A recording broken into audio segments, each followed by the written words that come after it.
Did you know that one of the greatest scientific ideas in history came from a simple apple falling from a tree? That's right. Today, we're talking about Isaac Newton, the man who changed how we see the universe. Newton wasn't just the guy who discovered gravity. He also created calculus, built a new kind of telescope, and even explained how light works.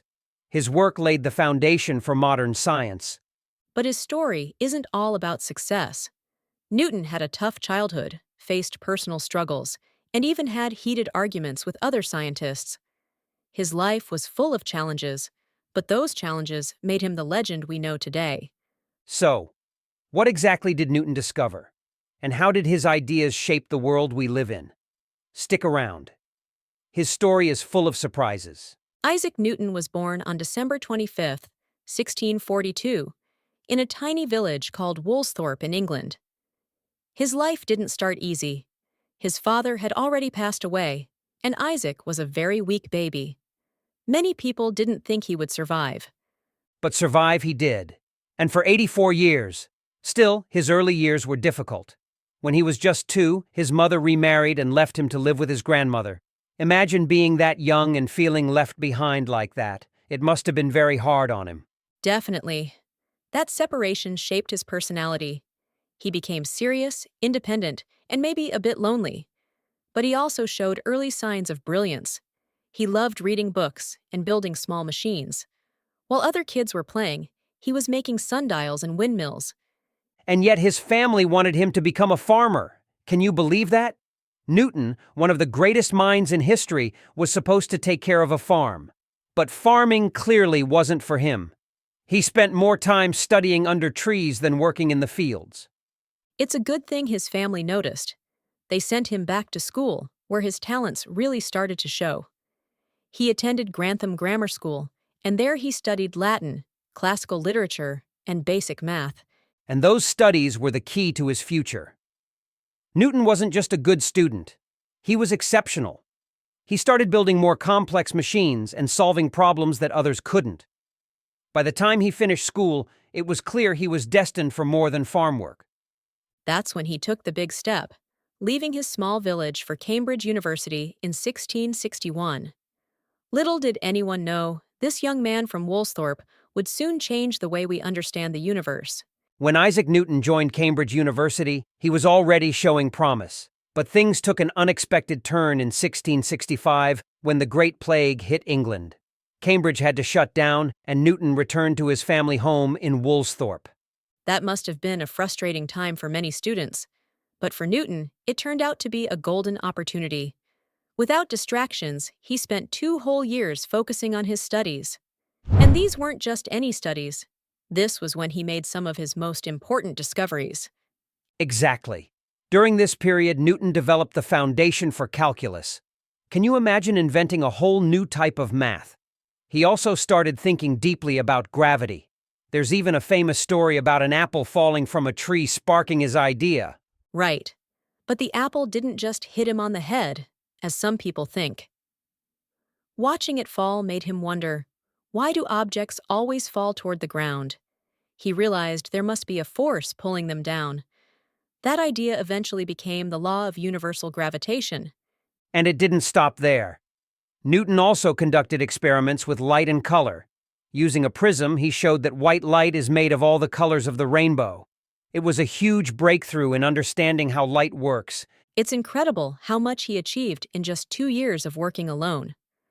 While the world was dealing with the plague, Newton was laying the groundwork for modern science. It goes to show how a difficult time can lead to great achievements if you use it wisely. Those plague years were a turning point for Newton and for science itself. After the plague years, Newton returned to Cambridge, and it didn't take long for him to start making waves in the world of science. His most famous work, Philosophiae Naturalis Principia Mathematica, or just Principia, was published in 1687. It introduced his 3 laws of motion. These laws might sound complicated, but they're actually easy to understand. The first law says that an object will stay still or keep moving in the same direction unless a force acts on it. For example, a soccer ball won't move until you kick it. Exactly.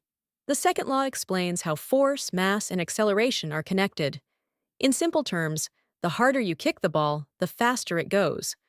Or, if the ball is heavier, you'd need to kick it harder to make it move at the same speed. Then there's the third law, which is my favorite. It says, for every action, there's an equal and opposite reaction. Think about how a swimmer pushes against the water to move forward. The water pushes back, which propels the swimmer. These laws weren't just about explaining everyday things like soccer or swimming. They also helped Newton explain how planets move around the sun.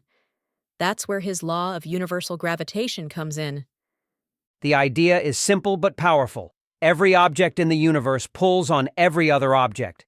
This force, which we call gravity, depends on the object's masses and how far apart they are. The closer they are, or the bigger they are, the stronger the pull. And he didn't just stop at explaining gravity. Newton used math to show how gravity affects the paths of planets, keeping them in orbit. This was a huge step forward for science, because it showed that the same laws apply on Earth and in space. Newton's work in Principia was a game changer. It laid the foundation for modern physics and showed that the universe follows clear, predictable rules. It's no wonder he's considered one of the greatest minds in history. While Newton is most famous for his laws of motion and gravity, his work in light and color was just as groundbreaking. He wasn't just looking at rainbows for fun. He was figuring out how light really works. That's right. Newton used a glass prism to show that white light is made of all the colors of the rainbow. Before that, people believed that light was simple and couldn't be broken down. Newton's experiments changed everything. His idea was that light consists of tiny particles, which he called corpuscles. He believed these particles moved in straight lines and could be split into colors when they passed through a prism. This was a brand new way of thinking about light. Newton also studied how lenses and mirrors work to bend light. This led him to invent something amazing, the reflecting telescope. Instead of using lenses like older telescopes, his design used mirrors to give a sharper image. That telescope was a game changer. It was smaller but more powerful than earlier telescopes. Newton's invention impressed the Royal Society, a group of leading scientists, and made him well known among scholars. His work on light didn't stop there. Newton wrote a book called Optics, where he explained his experiments and what they meant. This book became just as important as his Principia. And it wasn't just about understanding light. Newton's discoveries in optics helped us develop better tools for science, like cameras and more advanced telescopes. Newton showed us that even something as ordinary as light follows rules. By uncovering those rules, he opened up a whole new field of study. It's amazing to think about how much we've learned because of those early experiments. For all his genius, Isaac Newton had his fair share of personal struggles. He wasn't exactly easygoing.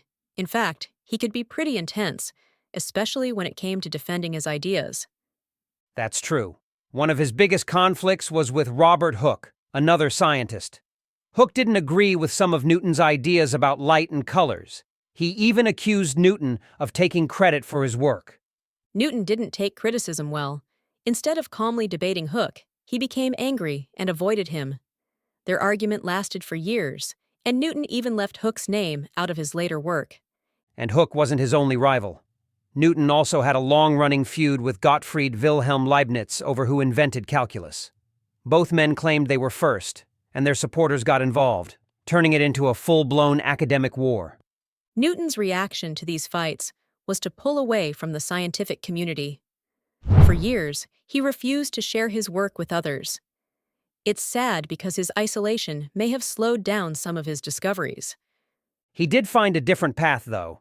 In 1696, Newton took a job at the Royal Mint, where he worked to stop counterfeiting. It was a new challenge, and it gave him a break from the scientific disputes. Even at the Mint, Newton showed his usual determination. He worked tirelessly to improve the coin-making process and catch counterfeiters. Some even say he acted more like a detective than a scientist during this time. But despite his success at the Mint, Newton's personal conflicts left a mark. His arguments and intense personality often pushed people away. Still, these struggles didn't take away from his incredible achievements. That's the amazing thing about Newton. Even with all the challenges he faced, both personal and professional, His work still stands as some of the greatest in history.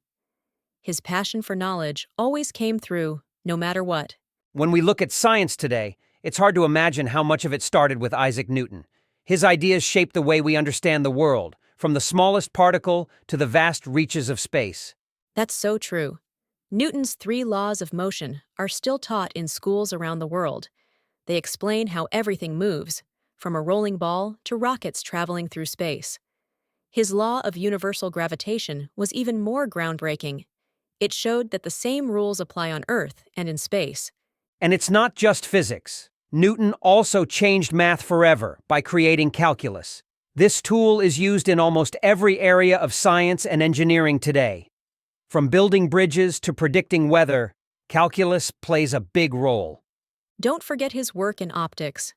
His discoveries about light and color laid the foundation for tools like cameras and telescopes. Even modern telescopes, which explore the farthest galaxies, owe something to Newton's reflecting telescope.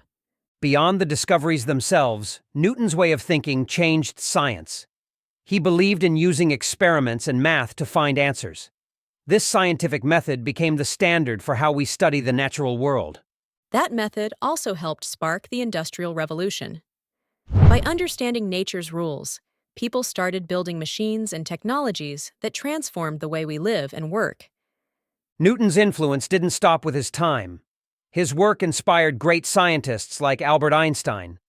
Einstein's theory of relativity expanded on Newton's ideas, but even Einstein said he stood on Newton's shoulders.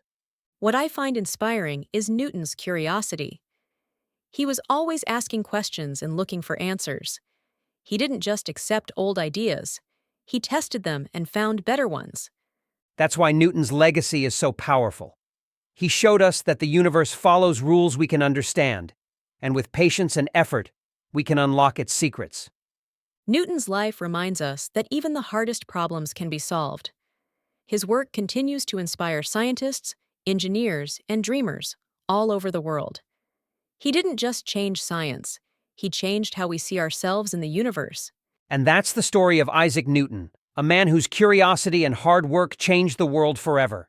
From gravity to light, from calculus to telescopes, his discoveries still guide us today. It's amazing how one person's ideas can shape so much of what we know. Newton's story shows the power of asking questions and never giving up on finding answers. If you enjoyed learning about Newton's life, let us know whose story you'd like to hear next. Was there another great thinker who inspires you? Don't forget to like this video and subscribe to our channel so you don't miss the next fascinating story. Thanks for listening, and we'll see you next time.